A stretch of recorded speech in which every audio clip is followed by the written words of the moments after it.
Well, hello, students. Here we are. We are already in week 4. Would you believe this? Amazing, huh? Well, these past weeks have been concentrating a lot on, I would say, a lot on cultures, a lot on developing, and understanding the environment and managing independence, understanding the role of culture, and communicating across cultures. And last week we talked about cross cultural negotiations and decision making. And actually, this week we're going to be talking about something really, really important, and that is formulating strategy. And we're going to be talking about that in the first 3 days of the week. And then the last 4 days of the week, we're going to talk about implementing the strategy that we formulate. Of course, it's one thing about formulating the strategy, and the other thing is carrying out the strategy, which is absolutely imperative. So, in the first part of the week, in formulating strategy, we're going to try to understand the reasons why companies engage in international business. Why did they do this? That's going to be one of our primary learning objectives.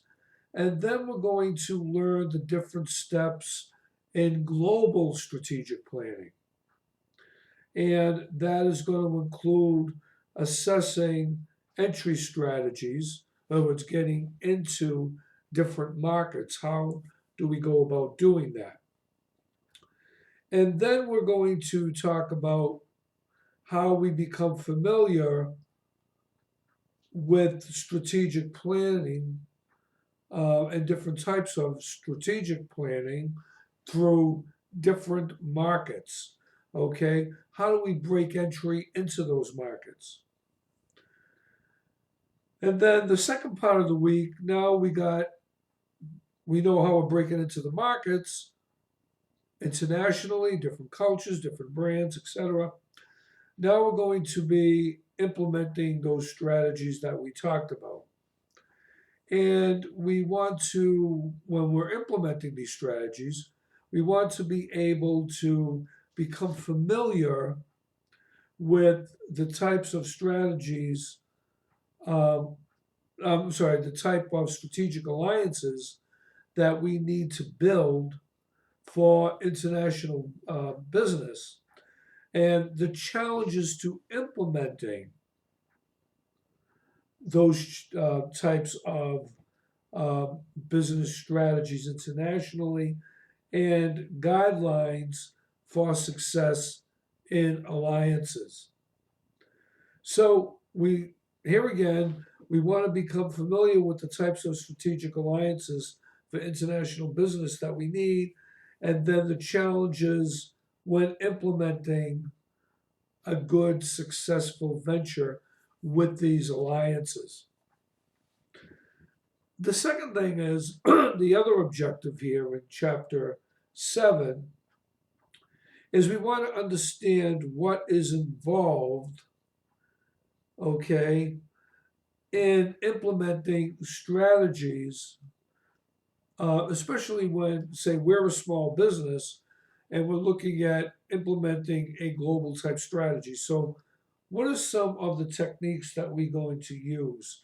Um, what are some of the ways we're going to be able to get into different types of emerging markets? Then finally, we want to consider how to manage the firm's performance in international joint ventures. We want to pay special attention to what we refer to as knowledge management, okay? And that is government and cultural influences. on these alliances and strategies that we're building into emerging markets. And then, of course, we're going to add the role of e-commerce. One of the things that I have decided to do going forward, and I think it's more advantageous, is to get through a lot of the reading, listening, and viewing during the week, and then kind of put the DQs at the end of the week where we've absorbed all the information, maybe in the last 2 days of the week. Okay, so I did that with last week. I'm going to try it again with this week and maybe going forward, because I think if you really focus on all the reading material, it gives you a better impetus in answering the DQs as you go along. Okay, and I don't close the links off, so don't worry about it. Take your time. You can always don't answer them, but you can always go ahead and see what the DQs are in the last couple of days, and then think about them as you're reading the material through each day of the week.